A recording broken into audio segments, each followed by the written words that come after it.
দেখেছি সরকার যখনই কোনো আইন বিধি বিধান করে তার পূর্বে কিন্তু আসলে মন্ত্রণালয় পর্যায়ে বিভিন্ন স্টেক হোল্ডারদের সাথে অনেক কনসালটেশন হওয়ার পরই ওই আইন বিধি বিধানটা কিন্তু আমরা পরবর্তীতে গেজেট আকারে দেখতে পাই। এই জন্য ওই সময় হয়তো যারা ছিলেন নেতৃত্ব স্থানীয় তাদের হয়তো মতামত নেওয়া হয়েছে। একদম আর ফিল্ড লেভেলের মতামতটা নেওয়ার জন্য যে কোনো খসড়া আইন বিধি বিধান ওয়েবসাইটে দেওয়া হয়, যাতে তারা ওই ওয়েবসাইটে দেখে মতামত দিতে পারে। এই জন্য কিছু সময় কিন্তু ধরে রাখা হয় খসড়া আইন বিধি যখন প্রস্তুত হয়ে যায়। ওই মতামতের পরে কিন্তু ফাইনাল ড্রাফটটা পরে অনুমোদনের জন্য দেয়।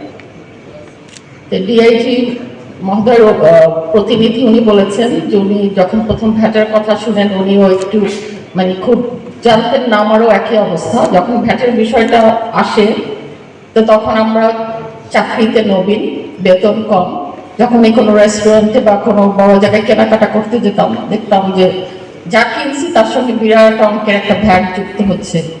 তো ওইটার তখন নাম ছিল মূসক, আমরা বলতাম মশক নিধন না করে মূসক নিধন করা উচিত।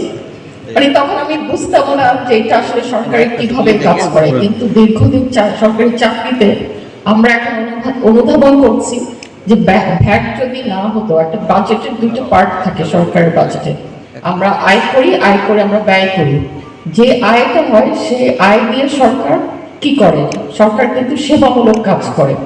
যেই সেবাগুলোতে সরকার কিন্তু আর্থিকভাবে লাভবান হয় না, কিন্তু জনসাধারণের কল্যাণে কাজ করে, যেমন রাস্তাঘাট, শিক্ষা প্রতিষ্ঠান, হসপিটাল, এগুলো নির্মাণ করে দেয় জনসাধারণের কল্যাণের জন্য। তো এই টাকাগুলো আসে কোথা থেকে? সরকারের বাজেটের আয়ের অন্যতম প্রধান উৎস হচ্ছে ট্যাক্স, ভ্যাট, ইনডাইরেক্ট ট্যাক্স, এগুলো। এর মধ্যে ভ্যাট হচ্ছে অন্যতম। আর বাংলাদেশ এখনো জিডিপির এশিয়ার মধ্যে ট্যাক্স জিডিপি রেশিওতে কিন্তু সবচেয়ে নিম্ন পর্যায়ে আছে। তার মানে আমরা এখনো সচেতন হতে পারি নাই, আমরা বুঝতে পারছি না এই ট্যাক্সটা দিলে পরিশেষে আমার কি লাভ হবে। আমরা শুধু আমি দিচ্ছি, আমার ক্ষতি হচ্ছে, এই একটা দিক দেখছি, কিন্তু এটা দিলে আমার কি লাভ হবে, বড় পরিসরে কি লাভবান হবো আমরা, সেই বিষয়টা আমরা অনুধাবন করতে পারছি না। এই জন্য আমি আশা করব আপনাদের যে টিভিসি গুলো আছে ওই টিভিসি গুলো আরো প্রচার হওয়া দরকার। এবার আমি আবার কিছু বলি, কিছু না বললেই না, যেহেতু প্রধান অতিথি হয়ে আসছি।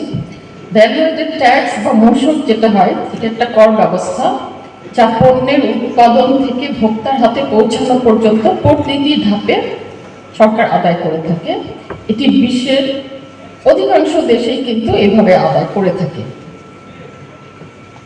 আর ভ্যাট বা মূল্য সংযোজন কর দেশের আর্থসামাজিক উন্নয়নের অন্যতম একটা প্রধান চালিকা শক্তি।